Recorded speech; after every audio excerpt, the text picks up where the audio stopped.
Ketika di jalan, meski Royan masih belum bisa melupakan kejadian dengan istri kiainya tadi, ia tetap mengingat serius tentang ucapan Bu Kiai mengenai penglihatan mukasyafah suaminya itu, bahwa ia melihat cacing, mungkin maksudnya melihat ada yang salah dengan salah satu alumni yang ikut reuni. Sebelum kesini ia pamit ke orang tuanya dan juga pamit ke teman-teman seangkatannya terlebih dahulu. Begitu juga ke Agus, ia meminta maaf tidak bisa ikut nongkrong lebih lama karena ingin melihat keadaan proyeknya. Ia berangkat sekitar pukul 11 pagi tadi.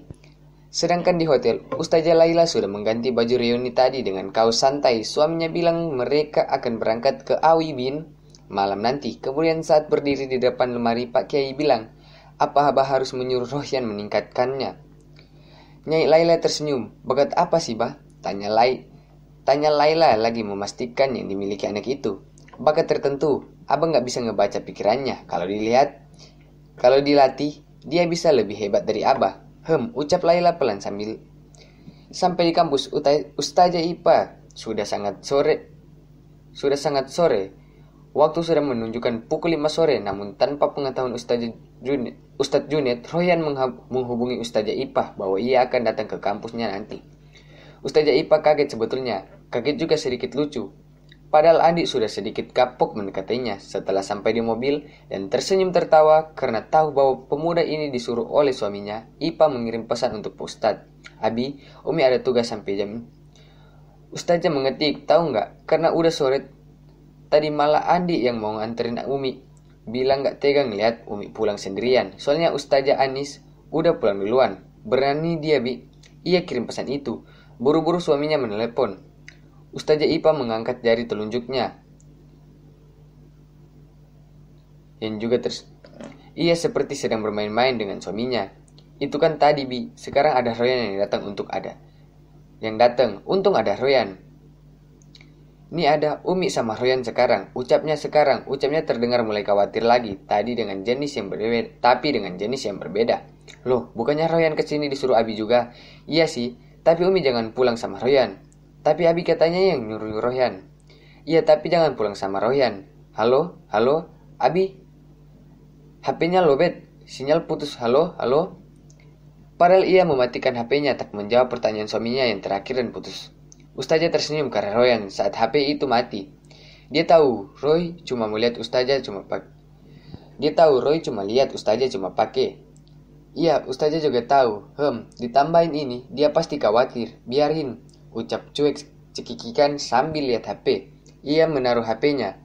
Dia pasti khawatir Roy kalau istrinya pulang sama lelaki ini atau enggak. Ucap manja dan senyum. Sambil mendekat ia berbisik.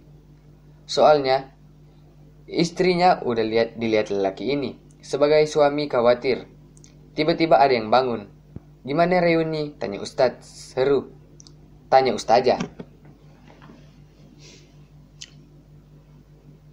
Oke guys, sebelum kita lanjut jangan lupa tekan tombol subscribe dan lonceng notifikasi agar kita bisa lebih dekat lagi.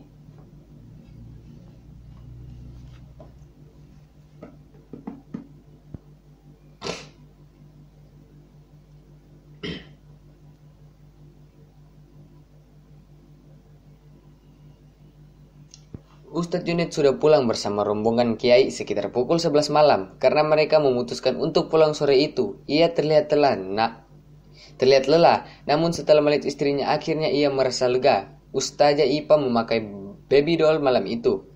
Umi pulang sama Roy. Iya, tapi sama teman Umi semobil, ucapnya pelan beralasan. Untung gak ada Roy.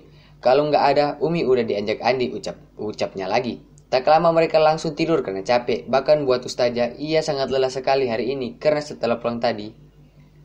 Malam itu juga setelah pulang dari rumah, Ustazah Ipa, Roy menyisir halaman rumah Ustadz Fian. Ia memang berniat ingin tidur di kamar ini sambil melepas rindu dengan Ustadz Fian dan Ustazah Aini sebelumnya. Tapi tetap, malam itu Roy bergerak menyisir rumah Ustadz Fian, menemukan benda-benda yang mencurigakan, sebagian yang diceritakan Ustadz Ujang. Namun tak ada.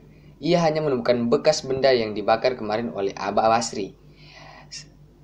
Bahwa Kiai Basri sempat melihat pelakunya yang ada di sana, di tempat alumni itu. Bahkan Abah Basri menyuruhnya untuk menahan emosi sambil bilang, kita sudah seujung kuku ini menemukan.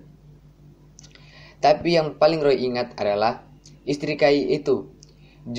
Juga wangi tubuhnya yang membuatnya Roy 501 di mobil tadi. Sambil ia membaikan suara lembut yang bilang, "Terima kasih guys karena sudah membaca novel-novel kami, dan jangan lupa tekan tombol subscribe dan lonceng notifikasi agar kita lebih semangat lagi membuat novel-novel selanjutnya."